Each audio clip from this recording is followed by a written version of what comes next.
فیخرج علی هذا. اوس دې قاعدې مطابق مخکې دوه قاعدې تېرې شو چې شوافی فرمایي چې قرن مراد طهر ده او عدت چې ده زنانه چې تېرې دا په اطهارو سره یي. احناف فرمایل چې نه عدت په حیض سره ده. نو ثلاثه قرون مراد په مسلک کې احناف حیض نو عدت په درې احیاز سره یي. شوافی په نه باندې اطهار وو. دغه متعلق تفریعات کوي. یو تفریدا ده چې ګوره دریم حیض چې کله زنانه مطلقه ده او د عدت تیری په درې حیضو سره پرایدش احناف نو چې کله دریم حیض راغی نو دی عدت نه ده تیر. نو دې وجه کده رجوع کوي خپل زنانه ته دی وجه نه چې دا مطلقه دی یو طلاق رجی یا دی دو طلاقو کده مطلقه نو بیا خدای رجوع کوي شي. نو دریم حیض کې خودی عدت نه ده تیر. چې عدت نه تیر نو دا من وجه په نکاح کې ده. چې عدت نه تیر نو دا رجوع کوي شي. بیا به خپل خزه شي. او په مسلک ته شوافی او رجوع نشي کوي. ځکه دریم حیض چراته نو درې طهر خو تیرو. ځکه سنت دا و چې تور کې طلاق ورکړي نو بیا حیض شو بیا طهر بیا حیض بیا طهر. چې دریم حیض راته نو درې طهر تیرو نو دا عدت نه وتلې و نو بیا حق ته رجوع نشته چې دا بیا رجوع کوي. کله چې دا مطلق کوي طلاق رجیه یعنی طلاق یو طلاق وری یا دو طلاق وری خو دواړه طلاق رجی دي نو بیا د حق ته رجوع شته دی. ځکه عدت نه ده تیر یو نو رجوع صحیح ده په دریم حیض کې پرای د احناف او په مسلک کې شوافی رجوع نه ده صحیح ځکه دا عدت نه وتلې ده نو دا پردې ښځه ده اوس په بیا رجوع نه کوي. بل دا ده بله تفریق کوي. بله تفریق دا ده چې غیر سره نکاح کوای شي دریم حیض کې. چې دریم حیض کې ده نو دا عدت نه ده وتلې اپرای د شوافی خو وتلې د عدت نه ځکه درې توره خو تیر دي نو دا غیر سره نکاح کوای شي پرای د شوافی. همون کو مذهب باندې غیر سره نکاح نشي کوای ځکه دا خو عدت کې ده دریم حیض کې ده نو دا خو عدت کې ده. چې دا عدت کې نو دا خو من وجه دې زاړه زوج په نکاح کې ده نو بیا بل سره نکاح چیرته کوای شي. شوافی په مسلک باندې خو عدت تیر ده نو دا نکاح کوای شي. دریم ده دریم تفریق کوي چې په مسلک ته احناف بدای محبوس ای. ځکه دا مسله ده چې دا معتده چې ده دا په حبس ته زوج کې وي یعنی دا معنی چې دا په کور کې محبوس ای بار بنوځي ځکه دا خو دې زاړه زوج په نکاح کې ده من وجه چې زاړه زوج په نکاح کې ده نو دا به حبسي په د کور دې زوج کې بار بنوځي. په مسلک ته شوافی باندې بار وته شي ولې ځکه خو دریم حیض چاته نو درې توره خو تیرو نو عدت تیرو نو چې عدت تیرو نو بس دا آزاده ښځه ده نو دا تلای شي نو دا به محبوسه ای پرای د احنافو او تلای شي پرای د شوافیو. بله تفریق کوي. ګوره قاعده دا ده چې دا معتده چې ده دې سکنا دا په زوج واجب ده په حالت عدت کې مونږ په مسلک باندې چونکه دا عدت کې د دریم حیض چراته نه دا خو عدت کې و درې حیض خو نو پوره شوي نو چې عدت کې و نو دا من وجه ښځه ده د دې زاړه زوج نو سکنا په زوج واجب ده نو دا به دلته وخت تېری. انفاق واجب ده په زاړه زوج باندې چې خرچه به زوړ زوج ورکوي ځکه وجه دا ده چې دا من وجه د په نکاح کې ده کنه ولې عدت خو نه ده تېر. اپرای د شوافیو سکنا نه ده واجب ځکه دا پردې ښځه ده عدت تیر شوی ده نو چې عدت تیر شوی ده نو نه سکنا واجب ده په زوج اول انې خرچه واجب ده دریم حیض کې ځکه دریم حیض راته نو درې توره وخت مخکې پوره شوي نو دا عدت نه وتلې ده نو پردې ښځه ده نو نه سکنا واجب او نه خرچه واجب په زاړه زوج. بله دا ده د په مذهب باندې مونږ په مذهب باندې و سکنا واجب ده خرچه اشوافیو په مسلک باندې نه ده واجب د عیدت نه عیدت تیر ده بل مسله خله کچیرته دا خزه دا هغه وخت کې خله کېدای شي چې دا مطلقه دي طلاق رجیه وي یعنی یو طلاق وری یا دوه طلاق وری او عیدت تیر شي چې عیدت کې دا ناسته ده اوس چې دریم حضرت نو دا پرای دي شوافی خو عیدت نه عیدت خو تیر شي ځکه دې دوه په مسلک باندې خو عیدت په تور سره نو درې تور خو تیر شوی دي چې دریم حضرت نو دا پر دې خزه ده نو خله نه کېږي چې دا خله ور سره وکړي پرای دي احنا په خله کېدای شي ځکه دریم حضرت نو دا په نکاح کې و ا دې په عیدت کې و نو دا وجه په دا مين وجه په نکاح کې ده نو چې مين وجه په نکاح کې ده د زاړه زوج نو که زوړ زوج د سره خله کوي کولای شي سوال دا چې خله څه دی پاره کوي خله دې دی پاره کوي چې دا کېدای شي چې دا زوج رجوع ورته وکړي بیا ولې دا خو مطلقه دي طلاق رجیه و ده یو طلاق ور ده یا دوه ور دي او عیدت کې ده نو چې دریم حضرت نو دا عیدت کې و دا خو مين وجه د زاړه زوج په نکاح کې ده نو کېدای شي چې دا زوج دې ته رجوع وکړي نو چې رجوع ورته وکړي بیا خو طلاقونه ختم شو طلاق رجیه خو په رجوع سره ختميږي چې زوج رجوع ورته وکړي دا ختم شو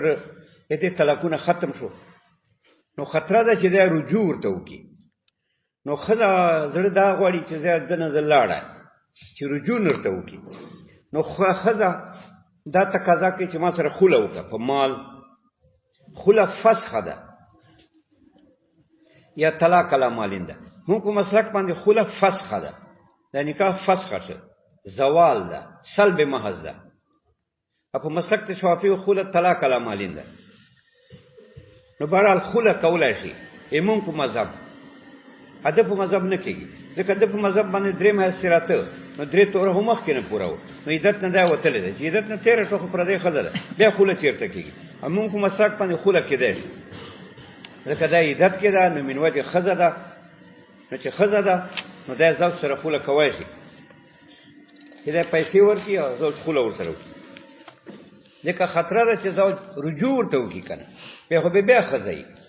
په طلاق ورجیو کې رجوع کېږي دارنګ طلاق ورکوي شي څنګه طلاق ورکوي شي ځکه دا هم کې مطلقه دي طلاق ورجیو ده یو یا دوه طلاق یې ور دي عیدت کې ده چې دریم حضرت دا یا عیدت کې و عیدت نو پورا نو دا مين وجه په نکاح کې و چې و نو د حق ته یو طلاق پاته ده چې دا طلاق ورکی صراحتن دا زوج مونږ په مذهب باندې کمه کې دوه طلاق وری هو یو طلاق ورکوي کمه کې یو طلاق رجی وری دا عیدت کې وي نو دوه طلاق ورکوي نو دا طلاق ورکوي شي په دې دریم حیث کې بنا په دې چې دا عیدت کې دا مینوجي نکاح کې دا طلاق ورکوي په مسلک کې شوافی طلاق نشي ورکوي ځکه چې دریم حضرت خدای عیدت تیرو بل تفریقي وتزوج الزوج باختها دریم حیث چراغه نو چې شوافی په مسلک باندې د عیدت تیر ده درې تورو کنه خو تیر شوې دي نو عیدت تیر ده نو دا دغه زوج چې دا د دې خور سره نکاح کوي شي جمع بین الاختین نه راځي ولې چې دې عیدت تیر ده پر دې شوې ده نو خور سره نکاح کوي شي همون په مسلک باندې خور سره نکاح نه کیږي ځکه جمع بین الاختین راځي ولې چې دریم حضرت خدای خلا نکاح کړه نو خدای نکاح کړه چې خور سره نکاح وکي به خو جمع بین زوجین راځي اختین او اختین من کې جمع ناروا ده بل تفریقي و 40 سواها په دې دریم حیث کې چې کله دریم حیث شوري ده دې کې د نور چلور خزه نشي کوي سوا دې دینا په مسلک ته احناف ځکه حیث کې د دریم حیث کې عدت کې ده نو چې عدت کې ده انو د من وجه خزه ده ام من وجه په نکاح کې ده چې په نکاح کې ده نو ډیر مساوا درې خزه کوي شي چلور نشي کوي ځکه بیا خو زیادت راځي په چلور په مسلک ته شوافیو چلور خزه کوي شي دریم حیث کې ځکه دریم حیث کې دی د تیرو ولیدت پاتهارو او درې تور پوره شوې دي دا پردې ده نو چلور نور دې کولای شي دارنګ احکام دی میراث په دې باندې متفرع دي څنګه احکام دی میراث د دریم حیث چې راته زوج مړ شو خاوند دې مړ شو دیوال ا دې دریم حیث کې و نو دا وارثه ده ولې وارثه ده ځکه دا ښځه ده بیا دریم حیث کې خو دې عدت نه ده تېر چې عدت نه ده تېر خدای ښځه ده په نکاح دې کې ده چې په نکاح کې ده نو ښځه ده نو دا وارثه ده ښځه خو دې خاوند مال نه خاوند میراث نه حصہ وړي کنه یا ربع یا سومن که اولاد و دې نر نو بیا سومن که اولاد نو بیا ربع اپرادی منصفی صاحب میراث کې دې حصہ نشته ځکه پردې ښځه ده پردې ښځه خو میراث کې حصہ نه کوي دارنګه وصیت صحیح ده وصیت پرادی منصفی صاحب ولې ځکه چې پردې ښځه نو پردی پر وصیت کېږي اپرادی احناف وصیت د زوج دغه ښځې پر نه ده صحیح ځکه دا خو من وجه ښځه ده وارثه ده او حدیث کې راځي لا وصیت للوارثین وارث خو چون کې مال کې حصہ ده کنه چې مال کې حصہ شته نو وصیت د پر نشته لا وصیت للوارثین اپرادی شوافی وصیت ټیک ده ځکه پردې ښځه نو پردی پر وصیت صحیح ده ما کثرت تعداد یا سره د ډیر بشمیره مسائل تفریعیونه په ما باندې احناف او شوافیو کې یعنی نور تفریعات هم شته چې هغه مختلفه مسائل راځي د شوافیو او د احناف متعلق خلی فیخرج علی هذا نتیجه روزی علی هذا بنا په دغه اختلاف د احناف او شوافیو کومه نتیجه روزی حکم الرجعه فی الحاجه الثالثه حکم د رجوع په دریم حیث کې مونږ په مذهب باندې رجوع ټیک ده وزوالو ان نکیږي رجوع په مسلک ته شوافیو دریم حیث کې ځکه عدت تیر خدا پاسه چې مطلقه دي طلاق رجیه وي ګوره چې مطلقه دي طلاق ثلاثه وي به هونه کیږي رجوع وتصحيح نکاح الغیر و ابطاله اجائز ده فيخرج على هذا نتیجه حاصله کی بنا په دغه اختلاف کومه نتیجه تصحیح نکاح الغیر جواز د نکاح بل چا سره فرای دي شوافیو و ابطاله اباطل د نکاح بل زوج سره فرای دي شوافی فرای دي احناف ځکه د عدت کې ده و حکم الحبس والاطلاق او په دې باندې تفریق کیږي یخرج تحت و حکم و یخرج تفریق کیږي په دغه اختلاف حکم الحبس حکم د قید والاطلاق او د ازادي فرای دي احناف د قید ده ځکه عدت کې ده کنه دریم حیث کې والاطلاق آزاد ده شوافیو پر آیا مسله آزاد ده ځکه تورونه تیر شوی دارنګ یخرجو هم دغه اختلاف باندې حاصلېږي نتیجه دی والمسکن والانفاق سکنا واجب ده فرای دي احناف باندې نو دریم کې سکنا واجب ده ځکه چې دا عدت نه ده او عدت تیر نه ده په دریم حیث کې والانفاق خرچام واجب ده ځکه معتدی خرچه واجب ده په زوج باندې چونکه دا عدت کې ده اپرادی شوافیو نه سکنا واجب ده نه انفاق ځکه عدت تیر ده والخلع والطلاق ادانګه خلع ور سره صحیح ده په دریم حیث کې چې فرادی شوافیو طلاق ته امون مسلک باندې فسخ ده خلع ټیک ده ځکه دریم حیث کې خدای عدت کې ده نکاح نه لوتلې او دا چونکه مطلقه دي طلاق رجیه و ده نو کدا شي دا زوج دې ته رجوع کی به خو به خپل شي طلاقونه رجیبه ختم شي او دې دا زړه غواړي چې دا څه وشي چې دا سړي چې زوج رجوع کی خزته او دا بیا خزه شي نو دا خلع ورسره وکي نو خلع کولای شي ځکه دریم حیث کې د پنیکا کې اپرادی شوافی خلع نه کیږي والطلاق او طلاق هم کې د شي دریم کې ځکه دې دوه طلاق د ور دي یا یو وردا نو دا ور کولای شي طلاق ځکه د عدت کې نه اپرادی شوافی طلاق نشي ور کولای ځکه عدت تیر ده وتزوج زوج باختها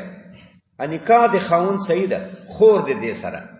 په مسلک تی امام شافعی صاحب ځکه عدت تیر ده همو په مسلک نه ده صحیح ځکه عدت نه ده تیر و 40 سواها او حاصلېږي حکم دی چلورو زنانو سوا دې دینه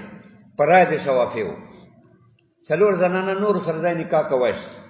ځکه عدت تیر ده احناف په پرې باندې خو دریم حیث کې عدت نه ده تیر نو دا خزه ده نو دین علاوه درې کولای شي څلور نشي کولای او دارنګ احکام المیراث وهو احکام المیراث ادا باندې تفریقیږي په دې باندې مسائل د میراث چې دا وارثه ده پرای د احنافو ان ده وارثه پرای د شوافیو ځکه پرې خزره ما کثرت تعداد سره د ډیروالي د شمیر د مسائل اختلافیونه وکذالک قوله تعالی قد علمنا ما فرضنا عليهم في ازواجهم خاص في التقدير الشرعي فلا يترك العمل به باعتبار انه عقد مالي او بل تفریقی په خاص باندې خاص کې دا مسله و خاص کې دا مسله و چې د خپل معنی کې قطعی ده یو خپل مراد کې قطعی ده ځکه خاص تعریف تاسو کړو خاص تعریف دا کړو چې حکم شوی په پچا باندې حکم شوی معنا معلومه ان ذات معنی چې معلوم المرادی یا معلوم البیانی نو چونکه خاص معنا قطعی و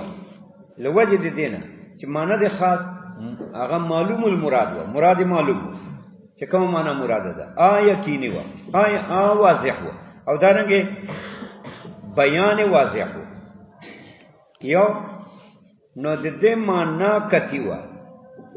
چې معنا قطعی و نو مقتضای قطعی ده مقتضای حکم ده حکم د خاص قطعی ده ځکه حکم په معنا مرتب ده چې معنا یې قطعی و نو حکم یې قطعی شي دی وجه ګورم حکم دا بیان کړو چې خاص په کتاب الله کې واجب العمل لا محاله قطعا دې قانون باندې تفریق چې قد علمنا ما فرضنا عليهم في ازواجهم رب فرمای قد علمنا ما فرضنا عليهم في ازواجهم یقینا مونږ ته معلوم ده الله وایي بیا الله علم هو یقیني ده یقینا مونږ ته معلوم ده ما فرضنا ما هغه مہر فرضنا علیم چې موږ د دې تعیین کړای دا علیم په دې خواندانو باندې فی ازواجهم په حق دې بیان کې وګوره دا فرض څه ده ای فرض دوه معنی دي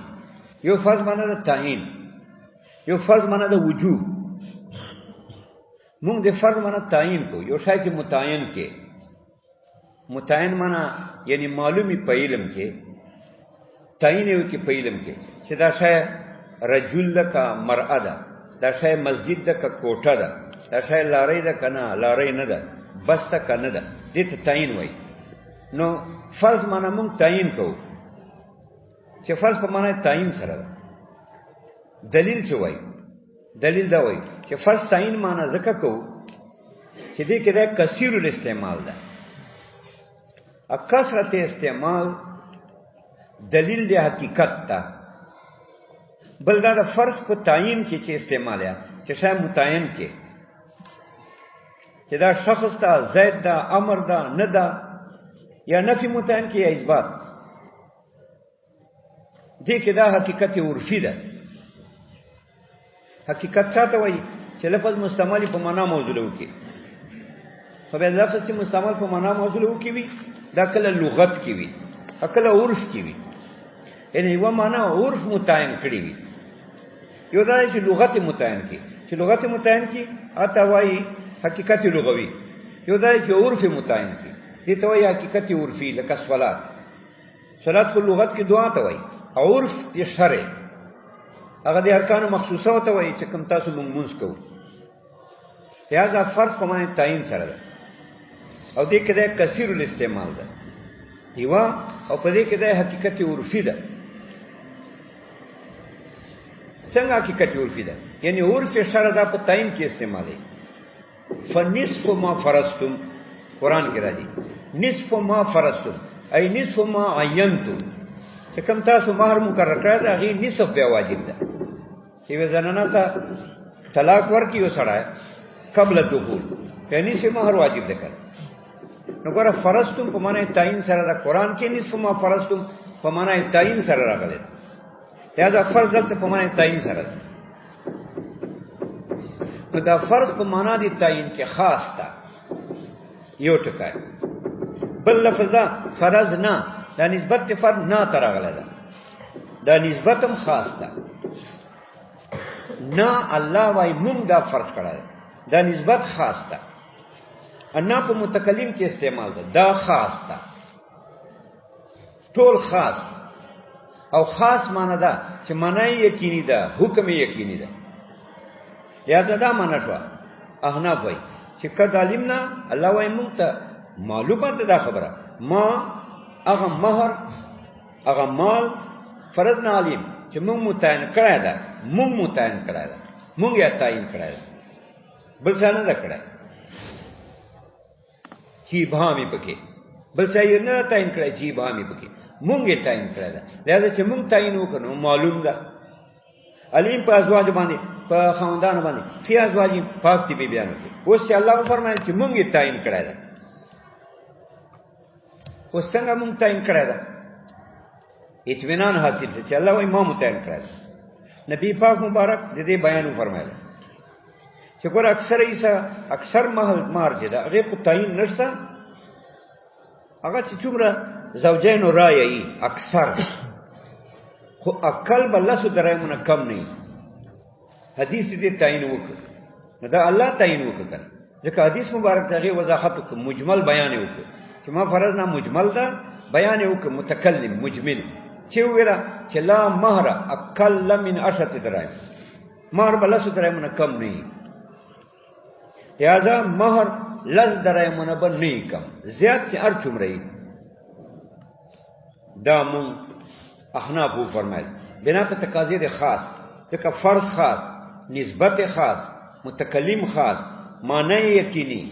حکم یقینی حکم چې دا وجوب ده چې مون فرض کړی ده متعین کړی مو ده په خاوندانو باندې پاک دی بیانو کې مہر مون متعین کړی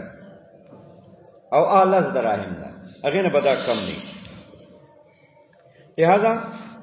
دا واجب العمل قطعا لہذا اللہ سو درہم نے کم مہر چک نہ ادا کی شوافی فرمائی چې نه دا رائے د زوجین ته والا ده زوجین چې څنګه خوخو کی بس ټیک ده ک روپۍ مقرره ک دو مقرره ک لس کی ک ډیر کی ک لک کی دلیل دا وای شوافی چې دا عقد مالیون دا صغرا دا خو عقد مالی ده عقد بنا تړل دی دا یو تړل دی مالی چې نسبت مال ته ده دا یو عقد مالی ده څنګه عقد مالی ده ځکه دا خو مہر خو پیسې دي او مقابل کې منافع دي بوزع دي بوزع یعنی د زنانه فرج نه फायदा اخیستل نو دا خو عقد مالیون دا یو عقد ده چې نسبت مال ته ده دا صغرا هر عقد مالی هغه حوالی رائے دی عقدینو ته چې عقدین څنګه خوخی یا دا نکاح دا مہر دا حواله ده رائے دی عقدینو ته چې هغه زوج دا زوجه ده نو چې په جو باندې راضی شو بس ټیک ده دا دلیل ویل دا ګوره کله علمنا ما فرضنا که یقینا مونږ ته معلوم ده هغه چې مونږ متعین کړی ده علیم په خاوندانو باندې فی ازواجهم خاص فی تقدیر شرعی دا خاص ده فی تقدیر شرعی په تعین شرعی کې شرع تعین کې دا خاص ده لہذا معنی کتی حکم کتی التعین چا کړی ده الله کړی ده نو چې تعین الله وک دا کتی فرض کتی نسبت کتی متکلم کتی نو دا معنی دا خاص په تعین شرعی کې چې الله ویل چې ما تعین کړی فلا يترك العمل به نه پرې دا ولکه عمل په دې خاص ځکه کتی دا کتی خو واجب العمل دا واجب العمل ده الله تعین ته مونږ چې الله څنګه تعین کړی الله سو درېمونه کم باندې نکاح نه جایز کړی فلا يترك العمل به اوس په دې باندې مونږ عمل نشو پرېږدو به اعتبار په دغه قیاس سره اعتبار باندې قیاس دا مشافي څخه قیاس کړی نو قیاس خو ځونی ده نو مونږ کتی څنګه پرېږدو په مقابل دي ځونی کې دا مشافي صاحب قیاس ته اعتبار نشته اوس هغه څنګه وایي انه عقدنا مالین به اعتبار باندې قیاس په دغه قیاس انه عقد مالین چې دا نکاح څه ده دا خو یو عقد ده تړل دي مالی تړل دي صغرا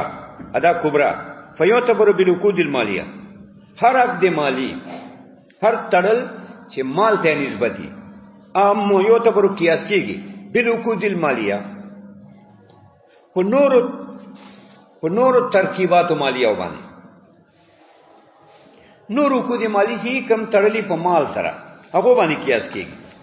نو نتیجه دا راځي چې نکام قیاس تا په نور عقود مالیه دا نتیجه شو فیکون تقدیر المال فی موکولا الی رأی الزوجین دا نتیجه بعد النتیجه ده او عقود مالیه کې قاعده ده چې عقود مالیه کې مال دا حواله رائے دیا کې دینو ته نو دل تمام تعین دی مال دا حواله رائے دی زوجینو ته فیکون تقدیر المال فی نو کېږي تعین دی مال فی په دې نکاح کې موکولا الی رائے زوجین حواله رائے دی زوجینو ته کما ذکر او شافعی یا دې په چو باندې راځي وفر علی هذا ان التخلي لنفس العباده افضل من الاشتغال بالنکاح اوس امام شافعی سے تفریح بیانای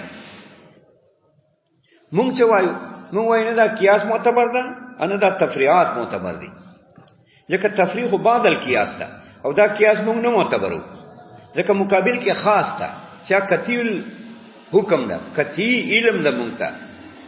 اکم شای چې مونږ ته قطعا معلوم ده ا قطعا واجب ده لہذا دا واجب شو حکم ده خاص واجب شو نو په قیاس باندې دا مونږ نه پرېږدو نو چې په قیاس نه پرېږدو نو چې کوم تفریعات په قیاس کې دام غیر معتبر دي وفر علی هذا امام شافعی سے په دې تفریق کړی ده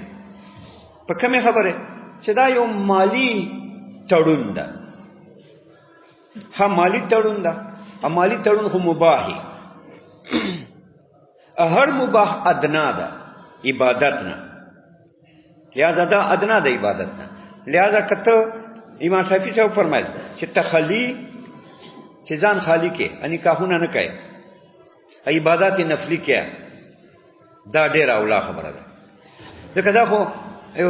تړون مال وال تړون شه مال تړون مباح شه هر مباح ادنا عبادت نه نو دا ادنا د عبادت نه نفلی عبادت خو عبادت ده لہذا نفلی عبادت اولا دا ادنا وفرع على هذا په دې تفریق کړی ده ان التخلي لنفل العبادت ځان خالی کول نکاح لپاره د نفلی عبادت افضل ده افضل ده من الاشتغال بالنکاح د دې نه چې ځان مشغول کی په نکاح دا دوی ده مونږ څه وایو چې نه تخلی لنفل عبادت نه ده افضله ځکه مونږ وایو چې دا عبادت ته نکاح کو دا معامله نه ده دا نه ده معامله مالی دا عبادت نه ده چې تو اینو وقت المالین ځکه حضور ته وایي ان نکاح من سنتي دې ته سنت ویله نو سنت چې ویله خو عبادت څه کنه فمن رغب عن سنتي فليس منا او حضور فرمایي تزوجوا الودود الولود دا سه زنانه سره نکاح کو چې تاسو سره مینا کوي ډېر مینا سره کوي ولود اولاد راوړي اولاد به څنګه معلومه اولاد به پلار نکنه معلومه چې پلارونه نکونه څنګه دي هغه نسل ډیریږي کنه نه ډیریږي نو چې هغه ډیر اولاد راوړي نو معلومیږي چې دا به ډیر اولاد راوړي دا حدیثونه په دې کې وارد دي نو چې حدیثونه وارد شول دا عبادت څه به ته څنګه وای چې دا یو مالی معامله ده نه ده معامله لہذا په دلیل کې صغرا ممنوع ده تا چې صغرا ویل نه ما شافعي صاحب دا څه دی ویل دي چې نو عبد مالیون دا یو تړل دي د مال مالی تړون ده لہذا دا مباح ده فیعتبر بالعقود المالیه لہذا دا نور عقود سره قیاس شو انور عقود خو رائے د عقیدانو ته حواله دي دا هم رائے د زوجانو ته حواله ده ځکه دا یو مالی تړون ده مونږ وایو نه مالی تړون نه ده دا یو مالی تړون نه ده چې ته وایې دا مالی تړون ده دا مباح ده ان نفلی عبادت دا خو عبادت ته نو عبادت اولای مباح نه لہذا نفلی عبادت اولاد ده هغه نه نکاح کول نه دا نه ده صحیح ولې نه ده صحیح ځکه دې باندې کې احادیث وارد دي بیا نو معلومه شي چې دا عبادت ده نو دا صغرا ممنوع ده په دلیل کې چې ته وای عقد مالی دا یو مالی تړون دی مالی تړون نه ده عبادت ته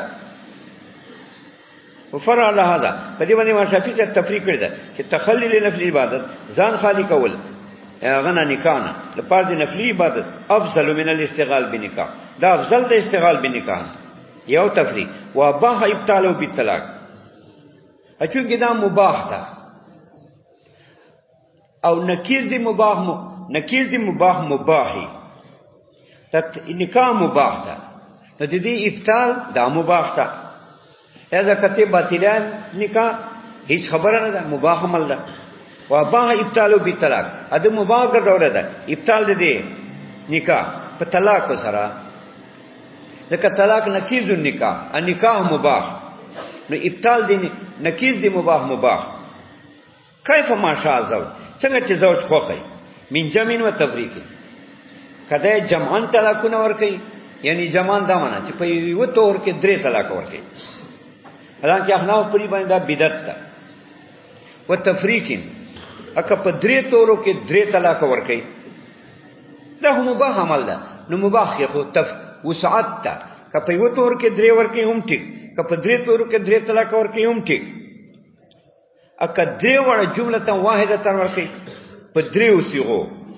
اکه درې وړه جمله واحده تر ور کوي په وی سیغه په یو ټیم کې ورته وایي درې طلاق هم ټیک ده اکه په وی سیغه درې طلاق ورته وایي چې ته په درې طلاق ہے دا ټول ټیک دي امام شافعي څه وایي دا دا مباح عمل ده ابطال دی مباحي دا ټیک ده کار مباح ده نو کنه کې هم مباح ده وباح ابطال بالطلاق كيف ما شاء زوج څنګه چې زوج خوخی من جمع و تفریق که په یو ځل کې کنه جدا کوي وباح ارسال الصلاه امام شافعي څه مباح غني ارسال الصلاه چې درې واړه مرسل طلاقونه ورکي مرسل معنی غیر مقید چې قید نه وسره لګي چې دار دا یا بل قید جمله واحده په یو ځل په یو ساعت کې یا په وی سي کې وجعل عقد النکاح قابل للفسخ بالخلع ادګر دا ولا د نکاح قابل د فسخ دبل تفرید ځکه نکاح د پنی باندې مباح ته بیا چې مباح ته نو فسخ ټیک ته چې ته خلع ور سره وکې ځکه فسخ د مباحي نو دغه ولا د نکاح قابل للفسخ چې دا قابل د فسخ ده بالخلع په خلع سره